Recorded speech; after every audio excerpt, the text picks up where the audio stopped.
Hello students, আচার্যর আজকের এই ক্লাসে তোমাদের সবাইকে ওয়েলকাম। আমি সায়ন দাস। আজকে আমি তোমাদের জন্য ক্লাস 10-এর ভৌতবিজ্ঞানের চ্যাপ্টার 8-এর 6th ক্লাস নিয়ে এসেছি। দেখো, আমাদের যে এর আগের ক্লাসগুলো ছিল সেখানে আমরা পর্যায় সারণী সম্পর্কে শিখেছিলাম এবং সেই পর্যায় সারণীতে আমাদের বিভিন্ন মৌলগুলো কোথায় কি অবস্থান করছে, তার ফলে তাদের ধর্মের কি পরিবর্তন ঘটছে ইত্যাদি আমরা আলোচনা করেছি। এবার সেখানে আমরা পড়েছিলাম নিষ্ক্রিয় মৌলগুলো সম্পর্কে, যারা কিনা কোনো রকম রাসায়নিক বিক্রিয়ায় অংশগ্রহণ করে না। এবার এই যে আমাদের নিষ্ক্রিয় মৌলগুলো, তারা রাসায়নিক বিক্রিয়ায় কেন অংশগ্রহণ করে না? কারণ এই যে আমাদের নিষ্ক্রিয় মৌলগুলো বা নিষ্ক্রিয় গ্যাসগুলো রয়েছে, তাদের সর্ববহিস্থ কক্ষে এমন সংখ্যক ইলেকট্রন থাকে যে এরা খুব স্টেবল বা খুব সুস্থির হয়ে থাকে। বিষয়টা কিরকম? আমাদের যে নিষ্ক্রিয় মৌলগুলো রয়েছে সেগুলো কে কে? হিলিয়াম, নিয়ন, আর্গন, জেনন, রেডন, ক্রিপ্টন, এগুলো হচ্ছে আমাদের নিষ্ক্রিয় মৌল, তাই তো? এর মধ্যে থেকে আমাদের যে হিলিয়াম, সেই হিলিয়ামে শুধুমাত্র একটি কক্ষপথ থাকে এবং সেই একটি কক্ষপথ কে কক্ষপথে দুটো ইলেকট্রন থাকে এবং এই যে হিলিয়াম সেটা একটা সুস্থির বিন্যাস লাভ করে, যার ফলে এটা খুবই সুস্থির হয়। বাকি যে আমাদের নিষ্ক্রিয় মৌলগুলো রয়েছে তাদের সর্ববহিস্থ কক্ষপথে 8টি ইলেকট্রন থাকে এবং অষ্টক পূর্তির ফলে এরাও কিন্তু খুব সুস্থির হয়ে থাকে এবং এই সুস্থির অবস্থার জন্য এরা কোনো রকম রাসায়নিক বিক্রিয়ায় অংশগ্রহণ করে না। এবার আমাদের যে বাকি মৌলগুলো রয়েছে, অর্থাৎ নিষ্ক্রিয় মৌল বাদ দিয়ে যে বাকি মৌলগুলো রয়েছে, তাদের ক্ষেত্রে কি দেখা যায় যে তারা সুস্থির অবস্থা লাভ করার চেষ্টা করে, অর্থাৎ তারা স্টেবল হওয়ার চেষ্টা করে। এবার তারা স্টেবল হবে কি করে? স্টেবল হওয়ার জন্য ওরা কি করে, যে ওরা কোনোভাবে নিজের যে সর্ববহিস্থ কক্ষপথ, সেই সর্ববহিস্থ কক্ষপথে একটা স্টেবল সংখ্যক ইলেকট্রন লাভ করার চেষ্টা করে। হয় সর্ববহিস্থ কক্ষপথ যদি কে কক্ষপথ হয়, সেখানে দুটো ইলেকট্রন লাভ করার চেষ্টা করবে, তাহলে হিলিয়াম যে আমাদের নিষ্ক্রিয় গ্যাস রয়েছে তার মতো ইলেকট্রন বিন্যাস পেয়ে যাবে এবং সেটা সুস্থির হবে। অথবা ধরুন সর্ববহিস্থ কক্ষপথে 8টি ইলেকট্রন রেখে নিয়ে তারা কি আমাদের যে বাকি নিষ্ক্রিয় গ্যাসগুলো রয়েছে তাদের মতো ইলেকট্রন বিন্যাস পাওয়ার চেষ্টা করবে এবং সুস্থির হয়ে যাবে। এবার এই যে সুস্থির অবস্থা পাওয়ার চেষ্টা করছে, তার জন্য দেখো 3 রকম ভাবে আমাদের এই সুস্থির অবস্থা পাওয়া যেতে পারে। এক নম্বর কি, ধরুন কোনো একটা আমাদের মৌল রয়েছে, তার সর্ববহিস্থ কক্ষে কিছু সংখ্যক ইলেকট্রন থাকবে। এবার সে কি করতে পারে, তার যে এই ইলেকট্রনগুলো সেটা অন্য কোনো একটি মৌলকে দিয়ে দিতে পারে বা অন্য কোনো মৌল থেকে কিছু সংখ্যক ইলেকট্রন গ্রহণ করতে পারে এবং এইভাবে সে তার সর্ববহিস্থ কক্ষপথে 8টি ইলেকট্রন ফিল করতে পারে এবং সেইভাবে সে সুস্থির অবস্থা লাভ করবে।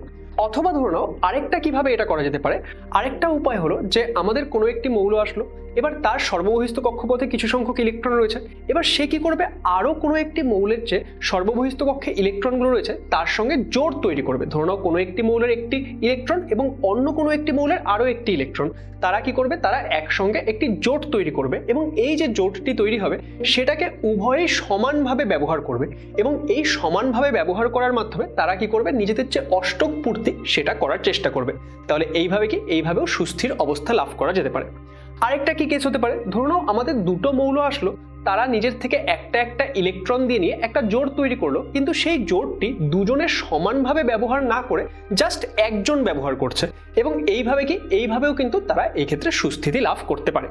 তাহলে এই যে আমি 3 রকমের বিষয়টি বললাম, এই 3 রকমের বিষয়ের মাধ্যমে অ্যাকচুয়ালি কি তৈরি হয়, এখানে আমাদের রাসায়নিক বন্ধন তৈরি হয়। প্রথম ক্ষেত্রে যখন একটি মৌল তার একটি ইলেকট্রন অন্য কাউকে দিয়ে দিচ্ছে বা অন্য কারোর থেকে একটি ইলেকট্রন গ্রহণ করছে, এইভাবে সুস্থির অবস্থা লাভ করার চেষ্টা করছে, সেটাকে আমরা বলি আয়নীয় বন্ধন।